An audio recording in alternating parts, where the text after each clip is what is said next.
Buen día. Vamos a dar inicio con lo que es nuestra materia de ciencias sociales, continuando con lo que es el tema de la estructura socioeconómica, política y social. Hasta la sesión anterior estuvimos viendo lo relacionado con lo que fue hasta el virreinato. Por lo tanto, vamos a dar inicio con lo que es el decaimiento y la consolidación de la Nueva España. Cuando se trata de consolidación, básicamente aquí nos referimos a la madurez como la principal posesión de la colonia española. Dentro de los eventos relevantes, se pueden citar que durante el siglo XVIII se dio un cambio totalmente importante dentro de lo que fue esta estructura de la colonia española, y en este sentido, bueno, pues tratamos de lo que fue Habsburgo, que pasa a lo que son los Borbón, reafirmando su autoridad en diversas reformas, por lo que las llamaron borbónicas, para reorganizar el gobierno y el territorio tanto de España como de la Nueva España. Su objetivo era obtener mayores recursos económicos, simplificación en el comercio para hacerlo más eficiente, y de esta manera restaban tanto poder como riqueza a la Iglesia y una reorganización en la administración pública, derivado del recargo económico, científico, político y tecnológico que arrastraba comparativamente con Inglaterra y con España. Su cambio económico lo sustentaba en lo que era la minería colonial, como era el oro y la plata, que eran extraídas de las minas. Todo esto, también aunado a la demanda española de metales preciosos, determinó que las reformas privilegiaran lo que era la minería novohispana, con excepción de los impuestos, mientras afectaban otros sectores productivos, como a los comerciantes, los dueños de las haciendas, las burocracias, quienes debían pagar los mayores impuestos. Además, dichas reformas se encaminaron a disminuir lo que era la autonomía que había adquirido el poder del gobierno virreinal frente a la metrópoli, y a reorganizar política y territorialmente novohispana a finales del siglo XVIII, y se dividió en intendencias para ejercer un mejor control. Las mencionadas reformas restringieron el poder de corporaciones como el Consulado de Comerciantes de México e integraron una política eficiente.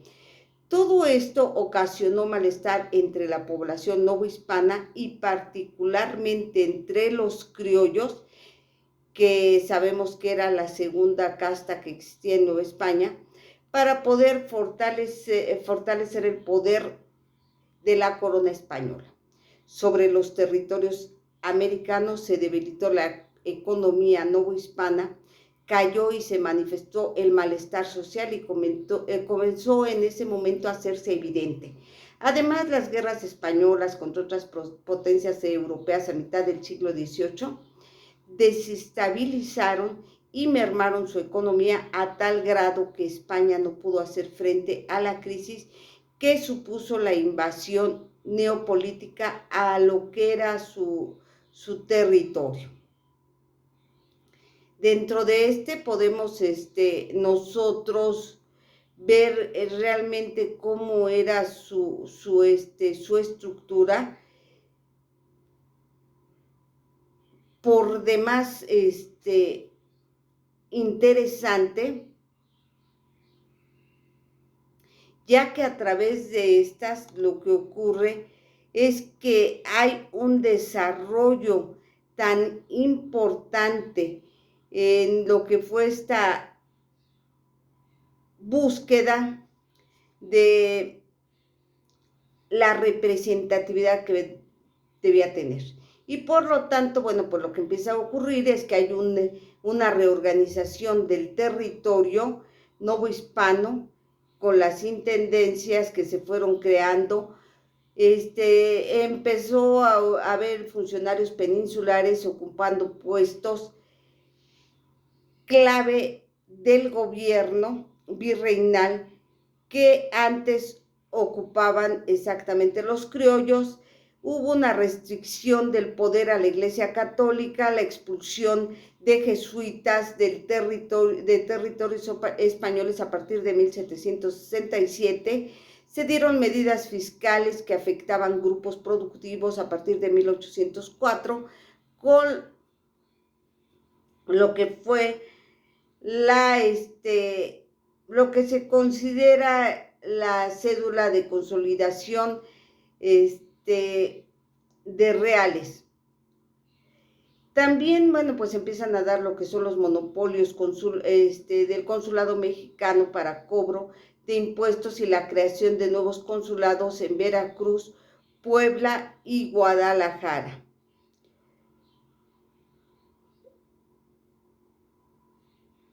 Lo anterior, pues definitivamente afectó principalmente a los criollos, quienes consideraban injusto que las riquezas americanas se exportaran a España y que los americanos fueran considerados ciudadanos de segunda clase, a quienes no podían participar en lo que era la toma de decisiones políticas, y todo esto promovió un resentimiento criollo contra lo que eran los peninsulares, lo que fomentó el surgimiento de un sentimiento nacionalista y de identidad que los llevó a defender su orgullo, lo que consideraban propio.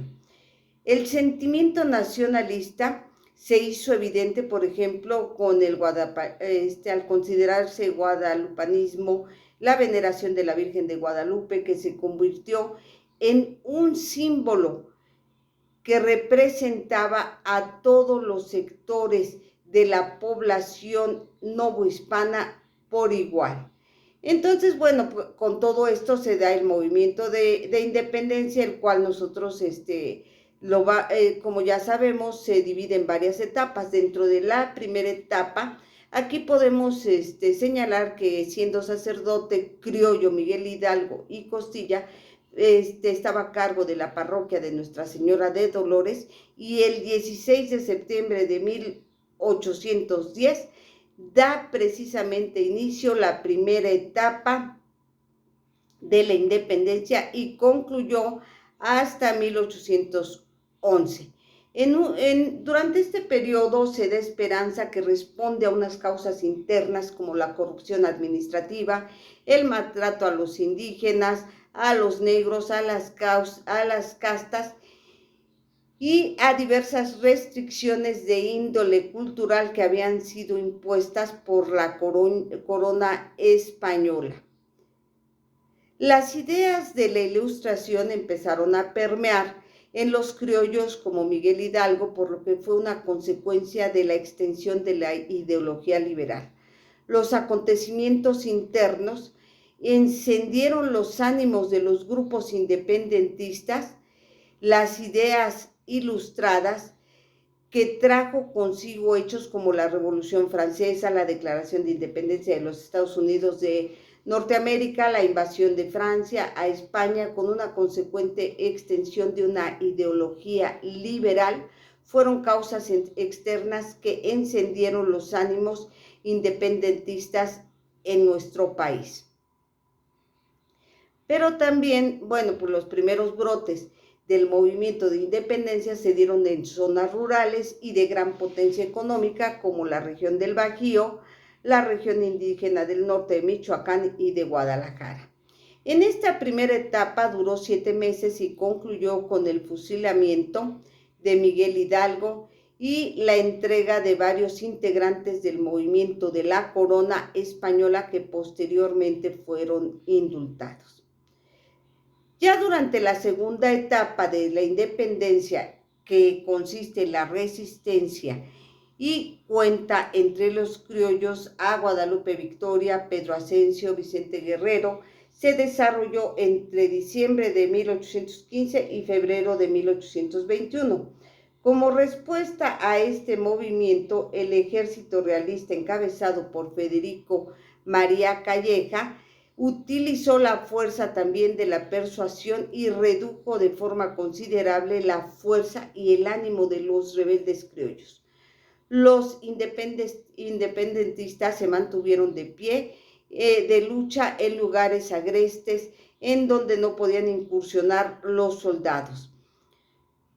Durante este periodo hubo un gran apoyo por parte de Francisco Javier Mina, español que luchó y murió por la causa insurgente en 1817.